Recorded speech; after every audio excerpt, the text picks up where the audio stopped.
فرمایا یہ عمل بھی اللہ کو بڑا پسند ہے کہ تم اپنے بھائی کے قرضے کو اتار دو. بھائی پر قرضے کا بوجھ ہے اور وہ دینے کی طاقت نہیں رکھتا، غریب ہے، ٹھیک ہے، اور ضرورت مند ہے، اس کے پاس اتنے پیسے نہیں کہ وہ اپنا قرض اتار سکے، اور تم صاحب حیثیت ہو، تمہیں اللہ نے یہ توفیق دی ہے، تمہارے پاس اتنی استطاعت ہے کہ تم اس کے قرضے کو اتار سکتے ہو. فرمایا یہ عمل بھی اللہ کو بڑا پسند ہے کہ تم اپنے بھائی کے سر سے قرض کا بوجھ اتار دو. یہ عمل بھی اللہ کو بڑا پسند ہے. یہ دیکھیے اسلام کیسی کیسی تعلیمات دے رہا ہے، آپس میں ہمارے کیسے تعلق ہونے چاہیے، اسلام میں کس طرح ایک ایک پہلو کو واضح کر رہا ہے. اور فرمایا اسی طرح او تطرد عنہ جوعا، اللہ تعالیٰ کو جو اعمال بڑے پسند ہیں ان اعمال میں سے ایک عمل، یہ عمل بھی اللہ کو بہت زیادہ پسند ہے کہ تم اپنے بھائی کی بھوک کو دور کر دو. اپنے بھائی کی بھوک کو دور کر دو. کوئی بھوکا ہے، اس کے پاس کھانے کے لیے کچھ نہیں ہے، تو تم اس کی بھوک کو دور کر دو، ٹھیک ہے، اس کے ساتھ بھلائی کر دو کہ اس کی بھوک کو دور کر دو، اس کی اس ضرورت کو پورا کر دو کسی بھی طرح. تو فرمایا یہ عمل بھی اللہ کو بڑا پسند ہے. پھر آخر میں اس حدیث کے آخر میں حضور نے اپنا پسندیدہ عمل بھی بیان فرمایا. فرمایا لَأَنْ أَمْشِي مَعَ أَخٍ فِي حَاجَةٍ أَحَبُّ إِلَيَّ مِنْ أَنْ أَعْتَكِفَ فِي هَذَا الْمَسْجِدِ أو كما قال علیہ السلام. فرمایا میرے پاس کوئی آئے، میرا صحابی آئے، ٹھیک ہے، میرے پاس میرا کوئی غلام آئے، میرا صحابی آئے اور آ کے اپنی حاجت بیان کرے، آ کر اپنی کوئی ضرورت بیان کرے، فرمایا میں اس کی ضرورت کو پورا کرنے کے لیے، اس کی حاجت کو پورا کرنے کے لیے اس کے ساتھ چل پڑوں. فرمایا یہ اس کے ساتھ جو جا رہا ہوں اس کی حاجت کو پورا کرنے کے لیے، فرمایا یہ جانا مجھے مسجد نبوی میں اعتکاف بیٹھنے سے زیادہ پسند ہے. نعرہ تکبیر، نعرہ رسالت، نعرہ تحقیق، نعرہ غوثیہ. ایک یہ ہے کہ میں اپنی مسجد میں فی حاضر مسجد، انہوں نے اشارہ کر کے کہا اس مسجد میں، یعنی مسجد نبوی میں، عام مسجد کی بات نہیں ہو رہی، مسجد نبوی میں اعتکاف کرنا. فرمایا اس اعتکاف سے زیادہ پسندیدہ یہ ہے کہ میرے پاس کوئی آئے اور وہ اپنی حاجت بیان کرے اور میں اس کی حاجت کو پورا کرنے کے لیے اس کے ساتھ چلوں، یہ مجھے زیادہ پسند ہے. اللہ. تو اس عمل سے حضور نے اس قول سے کیا تعلیم دی ہمیں بتایا کہ لوگوں تمہیں نفلی عبادات اور مسجد میں نوافل پڑھنا، اللہ کا ذکر کرنا اور اعتکاف، نفلی اعتکاف کرنے سے زیادہ افضل یہ ہے کہ تم کسی بھائی کے کام آ جاؤ. ایک گھنٹہ جو تم نے مسجد میں اعتکاف کرنا ہے یا ایک گھنٹہ مسجد میں جو تم نے نوافل پڑھنے ہیں، اس سے زیادہ فضیلت والا کام یہ ہے کہ تم کسی بھائی کے کام کرنے کے لیے، اس کی حاجت کو پورا کرنے کے لیے اس پہ ایک گھنٹہ لگا دو. یہ زیادہ پسند ہے. اللہ اکبر.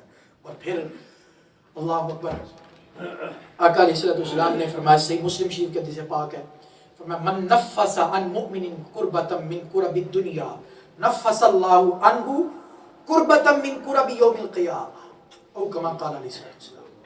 فرمایا جس کسی نے اپنے کسی مسلمان بھائی سے اس کے غم کو، اس کی مصیبت کو، اس کی تکلیف کو، دنیا کی کوئی مصیبت تھی، دنیا کا کوئی دکھ تھا، دنیا کا کوئی غم تھا، اس کو دور کر دیا اور وہ دور کرنے کا سبب بنا، اس کی مدد کی، تو فرمایا اس کے بدلے میں نفس اللہ عنہ کربۃ من کرب یوم القیامہ، اللہ تعالیٰ قیامت کے دکھوں اور غموں اور پریشانیوں میں سے ایک پریشانی اس سے دور کر دے. اب میں آپ سے سوال کرتا ہوں، آپ بتائیں کہ دنیا کا دکھ بڑا ہے یا آخرت کا دکھ بڑا؟ اس دنیا کے دکھ اور غم کو دور کرنے کے لیے ہو سکتا ہے اس کا 1 گھنٹہ لگے، 2 گھنٹے لگے، 3 گھنٹے لگے، کچھ پیسہ خرچ ہو جائے، ٹھیک ہے، تھوڑا بہت پیسہ خرچ ہو جائے گا. اگر وہ اس کے اپنے بھائی کے دکھ کو دور کرتا ہے، غم کو دور کرتا ہے، پریشانی کو دور کرتا ہے. لیکن آخرت کا دکھ، اس پہ چند گھنٹے، چند لمحے لگے اور یہ دور ہو گیا. آخرت کے دکھ کو اگر آپ کروڑوں سال بھی لگا دیں، ٹھیک ہے، آخرت کا دکھ دور نہیں ہوگا. آخرت میں، ٹھیک ہے، آخرت میں آخرت کا دکھ دور نہیں ہوگا. کروڑوں برس لگا دیں، جتنا جو مرضی سرمایہ لگا دیں، ٹھیک ہے، آخرت کا دکھ، قرآن نے کہا وَاتَّقُوا يَوْمًا لَا تَجْزِي نَفْسٌ عَن نَفْسٍ شَيْئًا وَلَا يُقْبَلُ مِنْهَا شَفَاعَةٌ وَلَا يُؤْخَذُ مِنْهَا عَدْلٌ وَلَا هُمْ يُنصَرُونَ. اللہ تعالیٰ فرماتا ہے اس دن سے ڈرو جس دن کوئی جان کسی جان کا بدلہ نہیں بن سکے گی، ٹھیک ہے، سفارش بھی قبول نہیں کی جائے گی اللہ کے اذن کے بغیر. اللہ کے اذن کے بغیر سفارش بھی قبول نہیں کی جائے گی. اور دنیا کائنات کے سارے خزانے مل کر بھی وہ اس کی سفارش کے لیے نہیں بن سکتے، اس کو فائدہ نہیں دے سکتے. اللہ اکبر. ولا هم ينصرون، نہ ہی مدد کی جائے گی. تو آخرت کا دکھ بہت بڑا دکھ ہے. آخرت کا دکھ وہ اتنا بڑا دکھ ہوگا کہ رشتوں کو بھلا دے گا. یوم یفر المرء من اخیہ وامہ وابیہ وصاحبتہ وبنیہ. یہ ماں کا رشتہ کتنا قریبی رشتہ ہے، باپ کا رشتہ، بھائیوں کا رشتہ، اولاد کا رشتہ، دوست احباب کا، عزیز و قارب، یہ سارے رشتے بھول جائیں گے لوگ. اپنی والدہ سے، باپ سے، بھائیوں سے، دوستوں سے، احباب سے دور بھاگے گا. کیوں؟ کہیں مجھ سے مدد نہ مانگ لیں. لِكُلِّ امْرِئٍ مِّنْهُمْ يَوْمَئِذٍ شَأْنٌ يُغْنِيهِ. ہر ایک کو اپنی پڑی ہوگی، اپنی جان کی ہر ایک کو، نفسا نفسی کا عالم ہوگا. تو آخرت کا دکھ کتنا بڑا دکھ ہے. تو فرمایا جو بندہ اس دنیا میں اپنے بھائی کا کسی دنیاوی دکھ کو دور کر دے، اللہ تعالیٰ آخرت کے دکھوں میں سے ایک دکھ اس کا دور کر دے. کتنا فائدہ ہے. ہاں جی، کتنا فائدہ. اور پھر آقا علیہ السلام نے فرمایا من یسر عن معسر یسر اللہ علیہ فی الدنیا والآخرہ. جو کسی تنگ دست کے لیے آسانی پیدا کر دے، حضور فرماتے ہیں جو کسی تنگ دست کے لیے آسانی پیدا کر دے اور اس کی تنگ دستی کو دور کر دے، فرمایا اللہ تعالیٰ دنیا میں بھی اور آخرت میں بھی اس کے لیے آسانیاں پیدا کر دے. دنیا میں بھی اور آخرت میں اس کے لیے. یہ اتنا دیکھیں سستا سودا ہے. تھوڑا دو اور زیادہ لو، تھوڑا دو اور زیادہ لو، یہ وہ سودا ہے. اللہ تعالیٰ فرما رہا ہے تم میرے بندوں کو تھوڑا دے دو اور مجھ سے زیادہ لے لو. تھوڑا دے دو اور مجھ سے زیادہ لے لو. اللہ اکبر. لیکن یہاں ایک پہلو یہ بھی ذہن میں رکھنا چاہیے جو قرآن نے اس پہلو کو بڑا سمجھنے زور دے کے بیان کیا. وہ کیا؟ قرآن کہتا ہے یا ایھا الذین آمنوا لا تبطلوا صدقاتکم بالمن والاذی. اس پوائنٹ کو کبھی اگنور نہیں کرنا چاہیے. وہ پوائنٹ کیا ہے کہ ہم ایک دوسرے کی جو مدد کرتے ہیں، ایک دوسرے کی ہیلپ کرتے ہیں، ایک دوسرے کے کام آتے ہیں، ایک دوسرے کے دکھوں کو، غموں کو دور کرتے ہیں، ہیلپ کرتے ہیں، تو اللہ تعالیٰ فرماتا ہے اپنی نیکیوں کو ضائع نہ کرو. اے ایمان والو اپنی نیکیوں کو کیسے مولا؟ اللہ تعالیٰ فرماتا ہے بالمن والاذی، احسان جتلا کے اور تکلیف دے کے. اگر بالفرض آپ نے کسی مسلمان بھائی پہ کوئی مہربانی کی ہے، اس کے دکھ کو دور کیا ہے، ٹھیک ہے، آپ کا کام بنتا ہے کہ اس کو آپ خفیہ رکھیں، اس کو اس کے جو بھی مصیبت تھی یا جو کسی پریشانی میں مبتلا تھا اس کو سر عام بیان نہ کریں، لوگوں کے سامنے اس کو ذلیل نہ کریں. یار فلاں سے اس طرح ڈوبیا ہے ایسے اور میں بڑی مشکل دے چو کٹیا ہے، وہ تو بڑی پریشانی میں الجھا ہوا تھا. آپ جگہ جگہ بیان بھی کریں، اپنا بھی بیان کریں کہ میں نے اس کو نکال دیا. ٹھیک ہے، اب وہ کیا ہوگا؟ جس کے سامنے کھڑا ہوگا کہے گا یار فلاں بندہ کہہ رہا تھا تو اس پریشانی میں مبتلا تھا، تو نے بتایا نہیں، اس دکھ میں مبتلا تھا، اس غم میں مبتلا تھا، تو تو نے اس سے مدد لی ہے، وہ بیان کر رہا تھا. اب اس کے دل پہ کیا گزرے گی؟ ٹھیک ہے، اس کے دل پہ یہ ہے اس کو عزا دینا، یعنی نیکی بھی کی اور ساتھ اس کو عزا بھی پہنچا دیا، احسان بھی جتلا دیا. قرآن کہتا ہے احسان جتلا کر اور تکلیف کا باعث بن کر تم اپنی نیکیوں کو ضائع نہ کرو.